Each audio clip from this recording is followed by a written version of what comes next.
Hello po mga kababayan. Maligayang Sunday. August 27. Pag-usapan po natin itong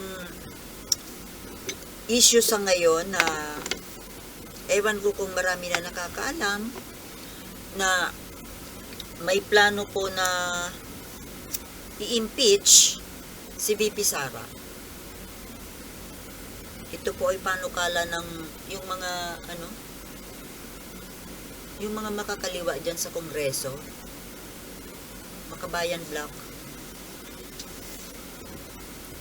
They are planning to impeach VP Sara Duterte. Bakit? Dahil po sa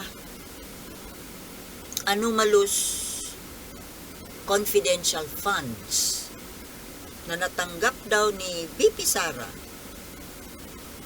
samantalang kauupo lang. Ibig sabihin, yung budget, may extra budget. Kasi di ba umupo sila, yung mga bagong halal, June 30, 2022. So, ang budget na ginagamit nung mga bagong uupo ay yung budget pa po nagawa sa nakaraang administrasyon. Budget for the whole year of 2022. Ang gumawa the past administration. Pero nagtaka yung mga taga-kongreso kung bakit si VP Sara ay may extra budget na 150. Actually, nung na-research mahigit pa. Mayroon pang extra na 233 million pesos na ginastos ng araw. Confidential fund. Yung dating Vice President si Leni Robredo, wala namang confidential fund yun. Maliit lang ang budget niya. Bakit biglang yung bagong Vice President, kakaupo lang, mayroong extra budget from the past administration? Wherein, yung tatay niya ang Pangulo. So, pinaghandaan po, talagang planado, para saan? Yung Intel at confidential fund na yun na napakalaki, na inihanda ng kanyang ama para sa susunod na anak. Kaya pala gustong-gusto ni Duterte, ni tatay na Duterte, na si Sara yung pumalit sa kanya bilang Pangulo. Kasi talagang pinaghandaan. Talagang may plano siya na perpetuity in power. Maalagang tatay, no? So, yun po ang kaso na nasisilip ng mga makakaliwa.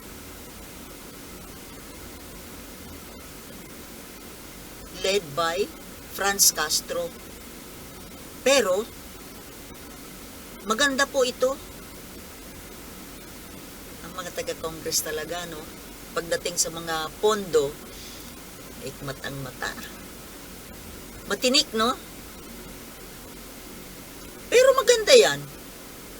Biruin mo, wala man lang nakapansin, pero napansin ni Franz Castro, na mayroong extra pondo. May pondo na sa bagong budget ng bagong administrasyong BBM.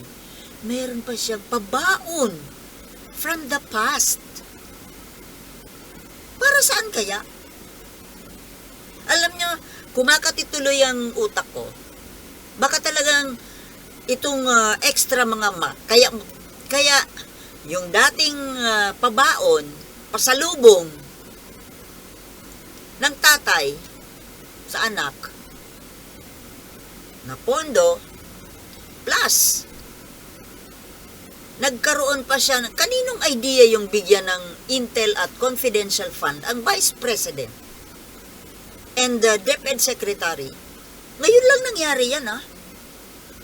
Bukod sa talagang annual budget para sa department, mayroon pang extra budget na 500 million. 150 million confidential fund. Intel Fund and Confidential Fund para sa Department of Education for Sara Duterte. Ngayon, sa Office of the Vice President, 500 million. I bet hindi ginagalaw yun. Kasi, bukod sa 500 million na confidential fund, mayroon talaga siyang budget para sa departamento, para sa Office of the Vice President. Kaya yung confidential fund na yan, ay kanya talaga yon. Bala siyang kung paano gastusin. At hindi na naa-account. Confidential nga eh. So, para saan kaya yon? Hindi kaya yon handa nilang budget sa pag-i-impeach kay BBM? Na tinaningan nila na magiging 2 years lang na uupo? Ako yun ang pumapasok sa utak ko eh. Pinaghahandaan talaga nila ng grupo ni Sara Duterte and Arroyo Group, yung pagpapatalsik nila kay BBM. Tama hindi? Kasi bakit bukod tanging itong Vice President lang na ito ang nagkaroon ng Intel and Confidential Funds? Pati sa Department of Education, doble-doble. Iisang tao, iisang opisyal. May sweldo na siya doon dapat, diba? Bukod sa sweldo niya bilang Vice President, may sweldo siya bilang DepEd Secretary, plus the Intel and the Confi.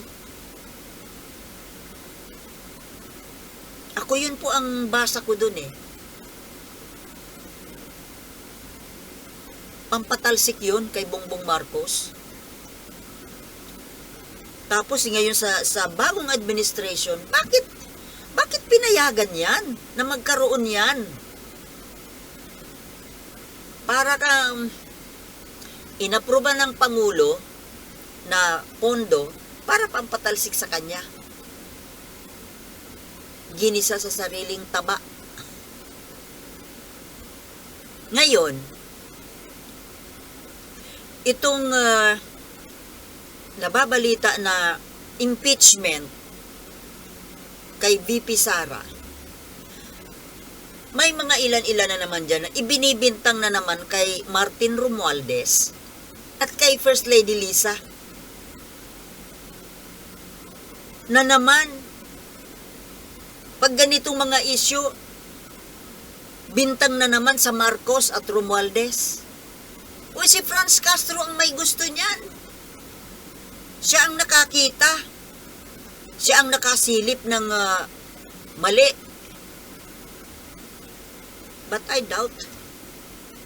May alas yatang pampaliwanag si VP Sara dahil hindi man lang siya nababatter. Sasagutin daw niya. May nakahanda siyang sagot kung saan daw ginastos yung hundreds of millions in just 1 year. Samantalang wala namang nagawa, oh. Ano bang nagawa ni Sara for 1 year? Ultimo ngang yung matatag curriculum eh. Di naman siya gumawa nun. Pinirmahan lang.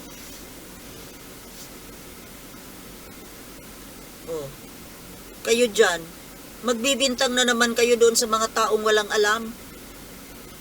Basta lang magkaroon na naman kayo ng maibibintang. Lahat na lang. Bintang mo na naman dyan kay BBM. Si BBM nga ang planado nilang patalsikin eh. 'Di ba? Ano ba itong mga Let's Sara lead movement na ito? Yung sa bunganga mismo ni Digong Duterte nanggaling yung bibigyan naman namin siya ng 2 years. 'Di ba plano ninyo? Arroyo Duterte Group, hanggang 2 taon lang si BBM sa pwesto. Sobrang atat. Patalsikin ninyo si Bongbong Marcos para pati yung Amerika talsik din. Dahil gusto ninyong ipailalim ang Pilipinas sa pamamahala ng komunistang China. Mga kababayan, yan po ang plano. Natural. Kapag pag Duterte, pro-China yan. At pag pro-China, anti-Amerika. Kaya kapag Duterte po or Duterte person, galing sa Duterte camp, ang maging bagong Pangulo, lalo pag pinatalsik si BBM, umasa na kayo na mawawala ang EDCA, wala nang tulong galing Amerika. Dahil pagmumurahin na naman nila ang Amerika. At yung lahat ng yung mga kontrolado ng China, balik. Kagaya ng yung West Philippines Sea natin, ay wag na ta kayong lumaban dyan dahil kusa na yan na ibibigay. Kawawa lang yung mga sundalo natin, laban-laban dyan. Scripted na. Yung Manila Bay Reclamation, tuloy na yan. Yung Pilipinas, pagiging probinsya ng China, tuloy na yan.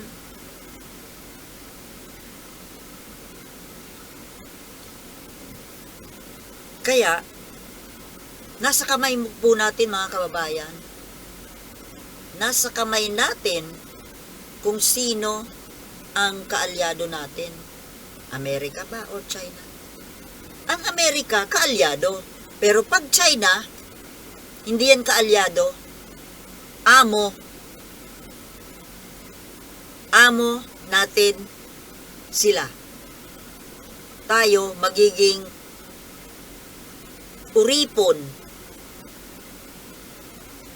sunod-sunuran, mamandumanduhan, tatadyak-tadyakan. Mark my word. Kaya wag nating papayagan. Alagaan natin itong present administration. Ingatan po natin ang ating Pangulo. Tulungan po natin ang ating Pangulo, ang ating pamahalaan. Hayaan nating maimpit si Sara. Sino ba ang mag-iimbis? Bahala na yung Kongreso dyan. But in my heart, oh well. Never again sa Duterte. Get it? Maraming salamat po sa panonood. Hanggang sa muli. Kita-kits po tayo bukas. Kita-kits. Okay? Maraming salamat po.